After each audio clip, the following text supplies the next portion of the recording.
38 and 39 talks about a mysterious figure known as the God of Forces. In this video, I will answer the question, who is the God of Forces?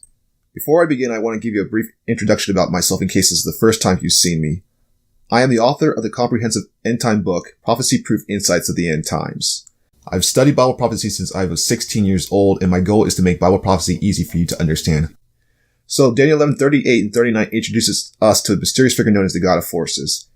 The God of Forces is someone who the Antichrist, the world's most arrogant man who ever lived, will find worthy of honoring. So, who is worth the Antichrist honoring? Daniel 8:24 tells us that the Antichrist is going to be very powerful during the end times. However, that power is not his own power. Antichrist is going to get power from a higher source, a higher power. That higher power is likely the God of Forces. So, this leads us back to the question, who is the Antichrist honoring? Revelation 13 tells us that the world is going to worship the Antichrist and the dragon.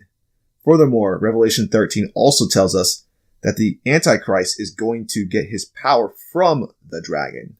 So we have a situation here where Antichrist is receiving power from the dragon, and he's basically compelling the world to honor or worship the dragon. So the dragon is the God of Forces. But who does the dragon represent in Revelation? Well, Revelation 12 actually tells us that the dragon represents Satan. So we can conclude that Satan is the God of Forces referenced in Daniel 11.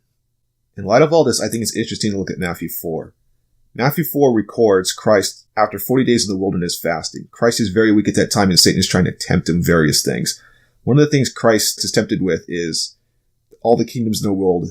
So Satan will give Christ all the kingdoms in the world in exchange for him worshiping Satan. Christ turns down the offer. Fortunately, he turns down the offer.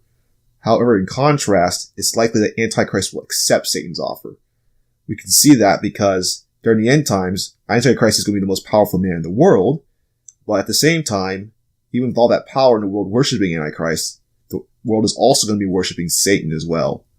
So, through Antichrist, the world is going to honor the dragon. You can learn much more about the end times by getting a copy of my book, Prophecy-Proof Insights of the End Times. It's available on Amazon in paperback and on Kindle.